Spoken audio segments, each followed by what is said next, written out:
সকালে রাজধানীতে হঠাৎ বৃষ্টি, রাস্তায় পানি জমে চলাচলে চরম ভোগান্তি। কাজীপাড়া আমার বাসা, আমি শেওড়াপাড়া পর্যন্ত আসছি, আমার আধা ঘন্টা সময় লাগছে আসতে। এই অল্প বৃষ্টিতেই দেখা যাচ্ছে ওইদিকে একদম অন্য এক হাঁটু পানি। এখানে মানুষ রিক্সা ছাড়া যাতায়াত করতে পারে না, ঘর থেকে নামলে রিক্সা লাগে। প্রতি বছর এরকম থাকে, আর বর্ষাকাল আসলে ওই পাশে খোঁড়াখুড়ি শুরু করে দেয়। বজ্রাঘাতে বাগেরহাটে দুজনের মৃত্যু।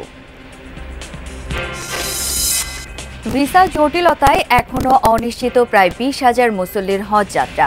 কিছু এজেন্সির গাফিলতির কারণে এই অবস্থা বলছে হজ অফিস। সড়ক দুর্ঘটনায় 2 জেলায় প্রাণ ঝরল 4 জনের, আহত 3 জন। বাস জব্দ, চালক হেলপার আটক। অ্যাক্সিডেন্ট কারণে এইখানেই মনে করেন জায়গা স্পটে যায়। কত হড়র করে ট্রাক্টর ঢুকে যাওয়াতে ছিটকাই দিল একজন। এই বাজারের নাইট গার্ড এবং এখন চা খেতে আসা একজন কাস্টমার ঘটনাস্থলে নিহত হয়। ভয়াবহ বন্যায় বিপর্যস্ত ব্রাজিল, শতাধিক ছাড়ালো প্রাণহানি। আফগানিস্তানে টানা বৃষ্টি, বন্যায় 60 জনের মৃত্যু।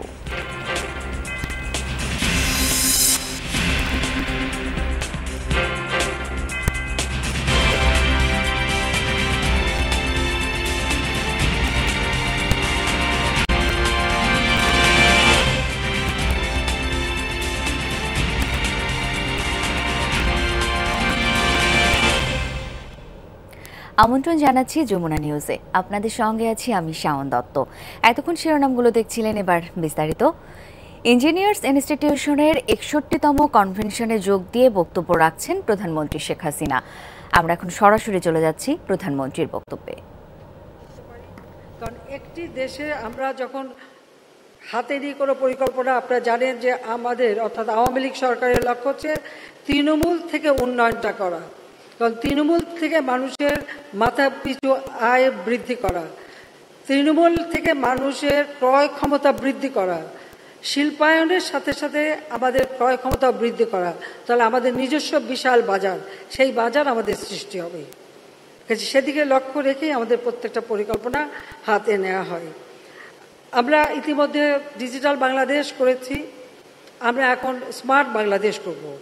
আমরা গভর্নেন্স ইতিমধ্যেই চালু করেছি, কাজে আমাদের গভর্নেন্স হবে, ইকোনমি হবে, আমাদের জনশক্তি তারাও দক্ষ জনশক্তি হবে, আমাদের সমাজ ব্যবস্থাটা সেটা আমাদের স্মার্ট সমাজ ব্যবস্থা হবে। সেইভাবে আমরা কাজ করে যাচ্ছি। আমাদের প্রত্যেকটা লক্ষ্য জনগণের দোরগোড়ায় আমরা যেন তাদের সেবাটা পৌঁছে দিতে পারি। আর আমরা যখন সরকারে আসি, সরকার আসার আগেও আমাদের দল হিসেবে আমাদের নিজস্ব কতগুলি পরিকল্পনা থাকে। আমাদের অর্থনৈতিক পরিকল্পনা এবং বিভিন্ন সেক্টর পরিকল্পনা, আমাদের দলের বিভিন্ন উপকমিটি তারা সেমিনার করে, কাজ করে, আমরা আমাদের ঘোষণাপত্র বা সেখানে সেগুলি ঘোষণা দিয়ে থাকি, আমরা সেভাবে পরিকল্পনা নিই। কাজে সরকার এসে যেন আর আমাদের দেরি করতে না হয়, আমরা যেন কাজ তাড়াতাড়ি শুরু করতে পারি। আমাদের সবথেকে অগ্রাধিকার 96 সালে দিয়েছিলাম খাদ্য উৎপাদন। কারণ আমি যখন সরকার গঠন করি তখন দেখলাম 40 লক্ষ মেট্রিক টন খাদ্য ঘাটতি দেশে, দুর্ভিক্ষ প্রতিনিয়ত প্রতি বছর বিভিন্ন এলাকায়। আমরা সিদ্ধান্ত নিলাম আগে এই দুর্ভিক্ষ বন্ধ করা এবং খাদ্য নিরাপত্তা নিশ্চিত করা। আমরা কিন্তু তা করতে পেরেছি, সেখানে গবেষণার মাধ্যমেই কিন্তু আজকে আমরা এই উৎপাদন বৃদ্ধি করে যাচ্ছি। সেই ক্ষেত্রে আমি মনে করি যে আমাদের খাদ্য এখন শুধু উৎপাদন করলে হবে না, সংরক্ষণের ব্যবস্থা করতে হবে। আর সেই সংরক্ষণটাও একটু দীর্ঘমেয়াদী। আমরা একটা সাইলো করেছি সান্তাহারে, যেখানে 2-3 বছর আমাদের চাল মজুদ থাকতে পারে, কিন্তু সেটা পরিমাণে কম। আরও কয়েকটা জায়গা আমাদের করা দরকার, এবং আমাদের তরি তরকারি, ফল মূল, মাছ মাংস যা উৎপাদন হচ্ছে সেগুলিকে সংরক্ষণ করা, প্রক্রিয়াজাত করা, দেশের মানুষের চাহিদা মেটানো এবং বিদেশে রপ্তানি করা। সেই দিকে লক্ষ্য রেখেই আমাদের গবেষণা দরকার, পরিকল্পনা দরকার। কারণ গবেষণা চলমান। আমি আজকে একটা বীজ উদ্ভাবন করলাম, এটা কিন্তু কয়েকবার ব্যবহার করার ফলে তার ওই উৎপাদন সক্ষমতা কমে যায়, সাথে সাথে আমাকে নতুন একটা সেখানে প্রতিস্থাপন করতে হয়। এই জন্য আমাদের গবেষণা সবসময় চলমান থাকতেই হবে। আর সেই ক্ষেত্রে যেহেতু আমরা যান্ত্রিকরণ করছি, আমি মনে করি প্রকৌশলী যে গবেষণা সেটাও আমাদের একান্তভাবে প্রয়োজন। অনেকে প্রশ্ন তোলেন যে পৃথিবীর অনেক দেশে রাস্তা বানাতে এত খরচ, বাংলাদেশে এত বেশি খরচ হয় কেন, অন্য দেশে কম খরচ হয়? যারা এই প্রশ্নটা করেন আমার মনে হয় তারা বাংলাদেশের মাটি সম্পর্কে কোনো ধারণাই নেই। কারণ আমাদের মাটি তো নরম মাটি, যেটাকে বলে দোআঁশ মাটি, জোবা মাটি। সেখানে যদি আমি টেকসই একটা কিছু করতে যাই তাহলে আগে আমাকে ওই মাটিটাকেই তৈরি করতে হয়। মাটিটা যদি যথাযথভাবে তৈরি করে তারপরে আমরা করতে পারি তাহলে সেটা টেকসই হয়। নইলে একটা বন্যা বা বর্ষার পরেই কিন্তু সেখানে রাস্তা ঢেউ খেলে যায়, রাস্তা খারাপ হয়ে যায়, অনেক কিছু হয়ে যায়। আর আরেকটা কথা হচ্ছে, যেহেতু আমাদের বৃষ্টিপ্রবণ এলাকা, কাজে বৃষ্টিতে ক্ষতি না হয়, পানি জমে না থাকে। যখনই যে পরিকল্পনা করবেন অন্তত পানি যেন থাকে। এই জন্য আমাদের রাস্তার পাশে যে জলাধারগুলি, বেশিরভাগ ক্ষেত্রে সেখানে হয় দোকানপাট করে, নয় একটা বিল্ডিং বানায়। এটা চিন্তা করে না যে ঘন বর্ষণ হলে এই পানি শুধু আন্ডারগ্রাউন্ড থেকে টেনে নেওয়া সম্ভব না, অনেক সময় নদীর পানিও বেড়ে যায়। সেই জন্য আমাদের জলাধার খুব দরকার। প্রতিটি ক্ষেত্রে একটা করে জলাধার যদি থাকে সে বিষয়টাও যত্নবান হতে হবে, তবে আমাদের রাস্তাঘাটগুলি সব ঠিক থাকবে। এভাবে প্রত্যেকটা ক্ষেত্রেই, যেহেতু বাংলাদেশ, আমাদের এখানে প্রচুর বন্যা হয়, পানি হয়, বৃষ্টি হয়। গতকালকেই তো দেখেছেন কিভাবে ঘন মুষলধারে বৃষ্টি হলো, আজকে সকালেও ছিল প্রচণ্ড বৃষ্টি। তো এই পানিগুলি যেন আমরা অবহেলায় ফেলে না দিই, এটাকে আমাদের সংরক্ষণ করার কথা চিন্তা করতে হবে। ইঞ্জিনিয়ার্স ইনস্টিটিউশন থেকে সরাসরি শুনছিলাম প্রধানমন্ত্রীর বক্তব্য। যাচ্ছি পরের সংবাদটিতে। সকালে রাজধানীর বিভিন্ন এলাকায় হয়েছে ঝুম বৃষ্টি। সাপ্তাহিক ছুটির দিনে সরকারি অফিস আদালত বন্ধ থাকলেও বৃষ্টিতে বিপাকে পড়েছে স্কুলগামী শিক্ষার্থী ও শ্রমজীবীরা। বৃষ্টি শুরুর পরই ঢাকার সড়কে যানবাহনের চলাচল সীমিত হয়ে পড়ে। রাতেই অভ্যন্তরীণ নদী বন্দরগুলোর জন্য দেওয়া হয়েছিল সতর্কতার পূর্বাভাস। জানানো হয় ঢাকা সহ দেশের 9 অঞ্চলের উপর দিয়ে সর্বোচ্চ 60 কিলোমিটার বেগে ঝড় বয়ে যেতে পারে। আবহাওয়া অধিদপ্তরের দেওয়া পরবর্তী 24 ঘন্টার পূর্বাভাসে বলা হয়েছে দেশ জুড়ে আরও 2-3 দিন বৃষ্টিপাত অব্যাহত থাকবে। রাজধানীতে দিনে আর সম্ভাবনা না থাকলেও রাতে হতে পারে বৃষ্টিপাত, কোথাও কোথাও হতে পারে শিলাবৃষ্টি। এদিকে ভারী বর্ষণে রাজধানীর গুরুত্বপূর্ণ সড়ক সহ বিভিন্ন এলাকায় জলাবদ্ধতা সৃষ্টি হয়েছে। সকালে টানা বৃষ্টিতে শেওড়াপাড়া, মিরপুর 10, ভাসানটেক ও কাফরুল সহ বিভিন্ন এলাকায় সৃষ্টি হয়েছে জলাবদ্ধতা। কোথাও কোথাও হাঁটু সমান পানিও দেখা যায়। তাতে সবচেয়ে ভোগান্তিতে পড়েছেন স্কুলগামী, বেসরকারি অফিসগামীরা। হাঁটু পানি ঠেলে বিভিন্ন গন্তব্যে যাচ্ছে সাধারণ মানুষ। সড়কের পানি ঢুকে পড়েছে বাসা বাড়িতেও। জমে থাকা পানির কারণে দোকানপাটও খুলতে পারেনি অনেকে।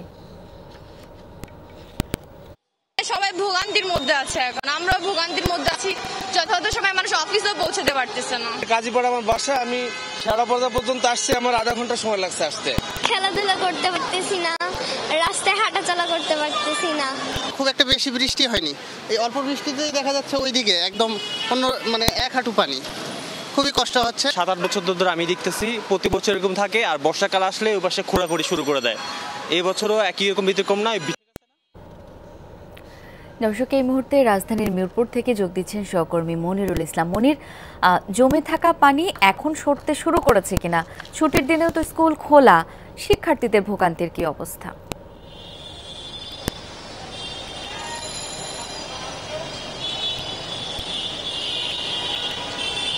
আসলে 1 ঘন্টার বৃষ্টির পানি জলাবদ্ধতা 5 ঘন্টাতেও সরছে না, আমরা যেটা দেখছি।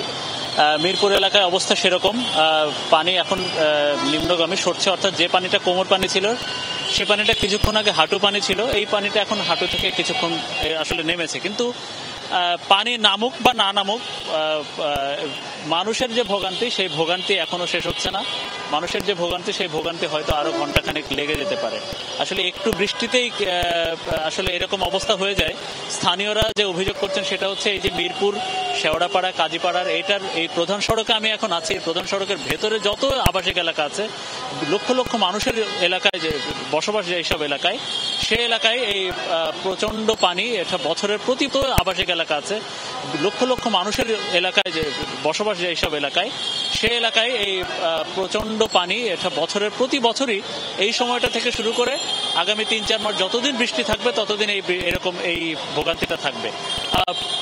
এখানে আসলে স্থানীয়রা বলছেন সিটি কর্পোরেশন বা ওয়াসা তাদের বা নালা যারা দেখে সেসব সরকারি সংস্থার অব্যবস্থাপনা, আর সরকারি সংস্থাগুলো প্রতি বছরই বলে যে আসলে স্থানীয়রা অসচেতন মানুষ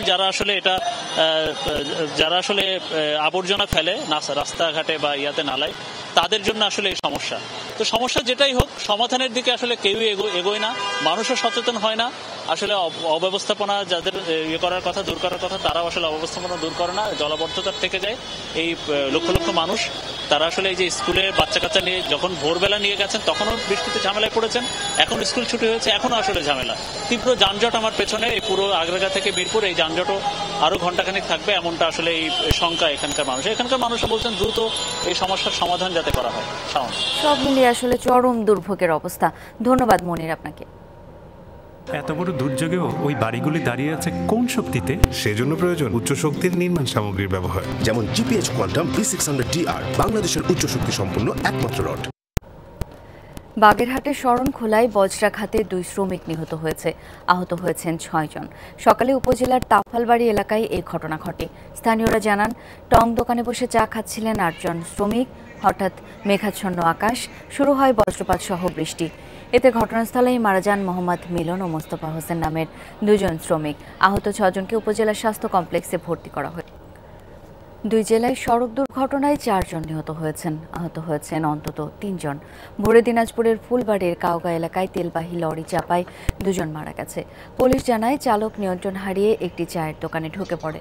ঘটনাস্থলে প্রাণ হারান আজহার আলী ও রানা নামের 2 জন। মরদেহ দুটি উদ্ধার করেছে পুলিশ। লরি ড্রাইভার ও হেলপারকে আটক করা হয়েছে।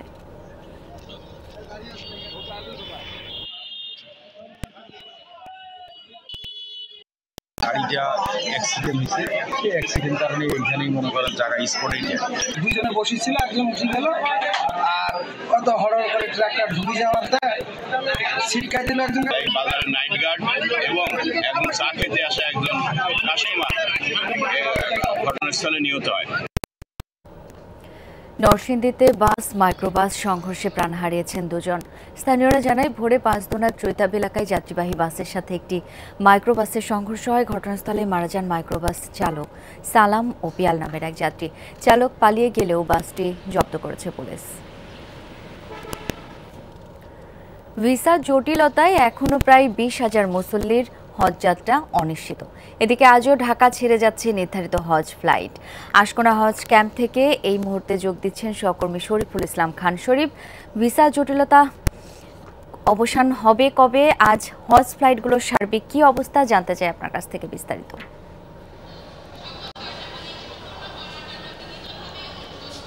ভিসা জটিলতার অবসান বলতে কি, আজকে ভিসা প্রদানের শেষ তারিখ সৌদি সরকারের পক্ষ থেকে, মানে আবেদন করবার, তারা আবেদন করে রেখেছে।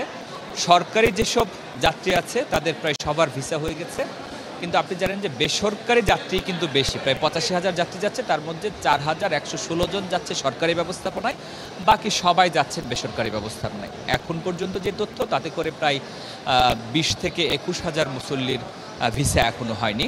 আমরা এখানকার হজ পরিচালকের সঙ্গে কথা বলেছি, তারা যেটা বলেছেন যে এজেন্সি মালিকরা ঠিক সময় বাড়ি ভাড়া করতে পারেনি বা কিছু গাফিলতি আছে, যে কারণে এই পরিস্থিতি তৈরি হয়েছে।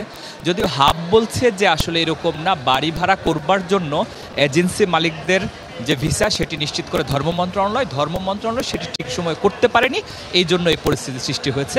কিন্তু তারপরও তারা বলছে যে যেহেতু টাকা পরিশোধ করা হয়ে গিয়েছে, ফলে এর বাইরেও 2 দেশের একটা যোগাযোগ রয়েছে, সে বিশেষ যোগাযোগের মাধ্যমে হলেও সবার যে যাত্রা সেটি নিশ্চিত করা হবে। বলছে যে কিছুটা অনিশ্চয়তা থাকলেও শেষ পর্যন্ত হয়তো তাদের যে অনিশ্চয়তা, সেই অনিশ্চয়তা থাকবে না, সব যাত্রীরাই হয়তো যেতে পারবেন, এমন আশাবাদ ব্যক্ত করেছেন সংশ্লিষ্টরা। আর এখানকার সার্বিক পরিস্থিতি নিয়ে বেশ সন্তুষ্ট মুসল্লিরা যারা যাচ্ছেন, তারা বলছেন যে সার্বিক পরিস্থিতি খুব ভালো। শরীফ, অনেক ধন্যবাদ আপনাকে। ভয়াবহ বন্যায় বিপর্যস্ত ব্রাজিলের দক্ষিণাঞ্চলীয় প্রদেশ রিও গ্রান্দে দো সুল। প্রাণহানির সংখ্যা 126 ছাড়িয়েছে। এখনও নিখোঁজ 1.5 শতাধিক মানুষ। বাস্তুহারা 3.5 লাখ। এর মধ্যে আরও বৃষ্টিপাতের পূর্বাভাস দিয়েছে দেশটির আবহাওয়া অধিদপ্তর। আশঙ্কা প্রদেশের রাজধানী এবং আশপাশের শহরে পানির স্তর আরও বাড়তে পারে। এদিকে বন্যার কারণে বন্ধ পানি নিষ্কাশন ব্যবস্থা, নিরাপদ ও সুপেয় পানির সংকট দেখা দিয়েছে। আফগানিস্তানের উত্তরাঞ্চলে টানা বৃষ্টিতে সৃষ্ট আকস্মিক বন্যায় কমপক্ষে 60 জনের মৃত্যু হয়েছে। ভূমিধসে আহত হয়েছেন শতাধিক মানুষ। কর্তৃপক্ষ জানিয়েছে, কয়েকদিন ধরেই বাগলান প্রদেশে বৃষ্টি হচ্ছে। এতে প্রদেশটির 5 জেলায় ভয়াবহ বন্যা দেখা দেয়। বন্যার পানির তোড়ে এবং ভূমিধসে অনেকেই নিখোঁজ রয়েছেন। আশঙ্কা নিহতের সংখ্যা আরও বাড়তে পারে। বন্যায় প্রায় 2000 স্থাপনা ক্ষতিগ্রস্ত। ভয়াবহ বন্যার পানিতে তলিয়ে যাচ্ছে প্রদেশটির ঘরবাড়ি, পানিবন্দী বহু মানুষ। এপ্রিলের মাঝামাঝি থেকে এ পর্যন্ত বন্যায় অন্তত শতাধিক মানুষ প্রাণ হারিয়েছেন দেশটিতে।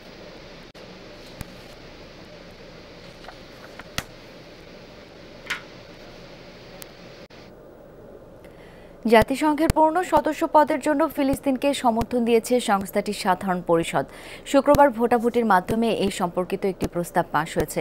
প্রস্তাবে ফিলিস্তিনকে জাতিসংঘে যোগদানের যোগ্য বলে স্বীকৃতি দেওয়া হয়। পাশাপাশি নিরাপত্তা পরিষদকে ফিলিস্তিনের সদস্যপদ পুনর্বিবেচনার সুপারিশ করা হয়েছে। 193টি দেশের মধ্যে 143টি দেশ ফিলিস্তিনকে জাতিসংঘের পূর্ণ সদস্য করার পক্ষে রায় দেয়, আর বিপক্ষে ভোট দেয় যুক্তরাষ্ট্র, ইসরায়েল সহ 9টি দেশ। ভোটদানে বিরত ছিল 25টি রাষ্ট্র। এর আগে গত মাসে জাতিসংঘের নিরাপত্তা পরিষদে ফিলিস্তিনকে পূর্ণ সদস্যের মর্যাদা দেওয়ার বিষয়ে ভোটাভুটি হয়। বরাবরের মতো তাতে ভেটো দেয় যুক্তরাষ্ট্র, কিন্তু নিরাপত্তা পরিষদের 12টি সদস্য দেশ ওই প্রস্তাবের পক্ষে ভোট দেয়, যার মধ্যে ছিল যুক্তরাষ্ট্রের 3 মিত্র দেশ ফ্রান্স, জাপান ও দক্ষিণ কোরিয়া। গাজাকে ধ্বংস করে দেওয়া হয়েছে, হত্যা করা হচ্ছে হাজার হাজার মানুষকে, সেখানে চলছে দুর্ভিক্ষ। সেই অন্ধকার মুহূর্তে আপনারা আমাদের পাশে দাঁড়িয়েছেন। আপনাদের দেশ ন্যায় বিচার, শান্তি ও স্বাধীনতার পক্ষে দাঁড়িয়েছে। এই ছিল যমুনা নিউজে। এতক্ষণ সাথে থাকার জন্য সবাইকে অসংখ্য ধন্যবাদ।